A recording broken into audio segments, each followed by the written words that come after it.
Line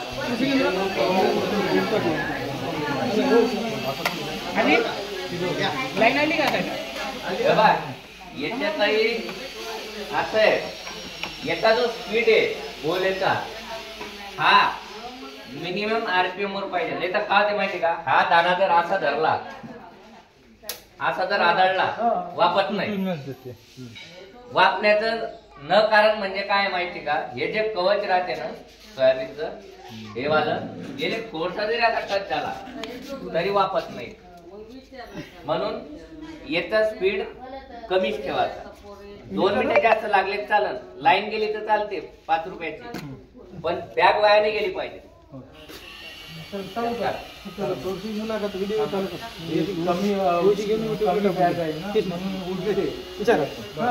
थोडं pack करून तिथून टाकायचे.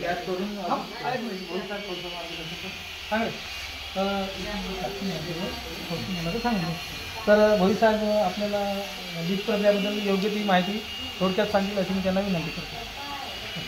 बघा शेतकरी बंधूंनो, आपण बीज प्रक्रिया याच्यासाठी करतो की जसं आपण मुलाला पोलिओचा डोस देतो तसं हे पोलिओ झाला नाही पाहिजे म्हणून पोलिओचा डोस देतो. तसं आपल्या हे जे झाड आहे, जिवंत झाड, आपलं बियाणं जे ते आपल्या मुलासारखं आहे.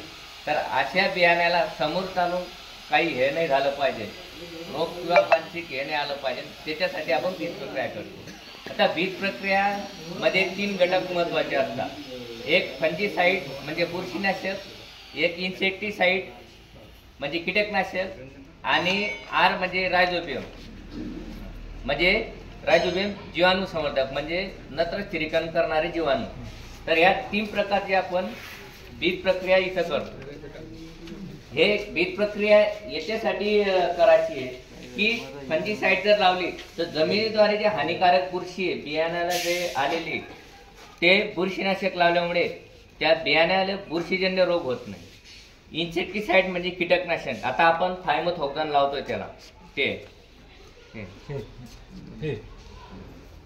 हे थायमोथोक्झान हे जे कीटकनाशक आहे याच्यामुळे काय होते माहिती का, जे आपले खोडमाशी वगैरे येते, ही खोडमाशी हे लावल्यामुळे खोडमाशीचा जो अटॅक राहतो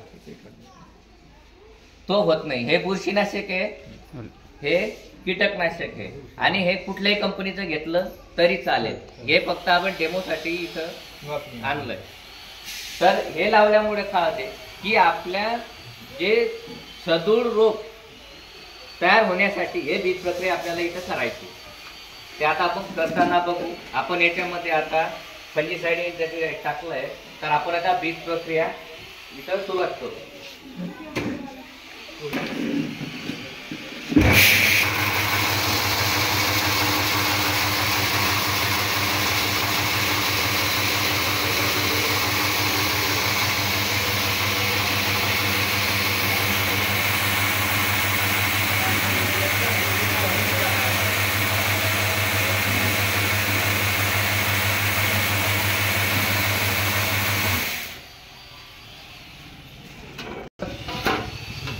अशा प्रकारचं आपलं बियाणं झालंय.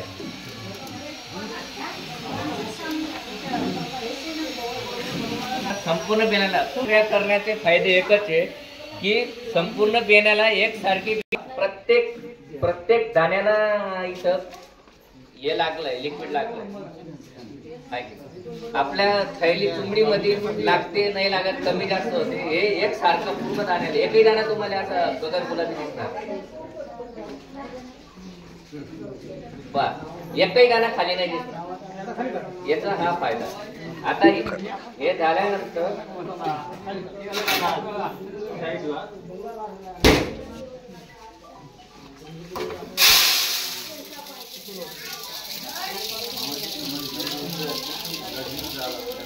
अशा प्रकारे बीज प्रक्रिया सुरू झाली आणि बीज प्रक्रिया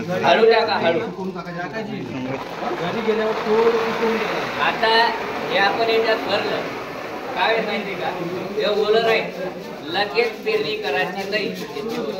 याला वाळू घालायचं. वाळू घातल्यानंतर मग ते पूर्ण पक्व झाल्यावर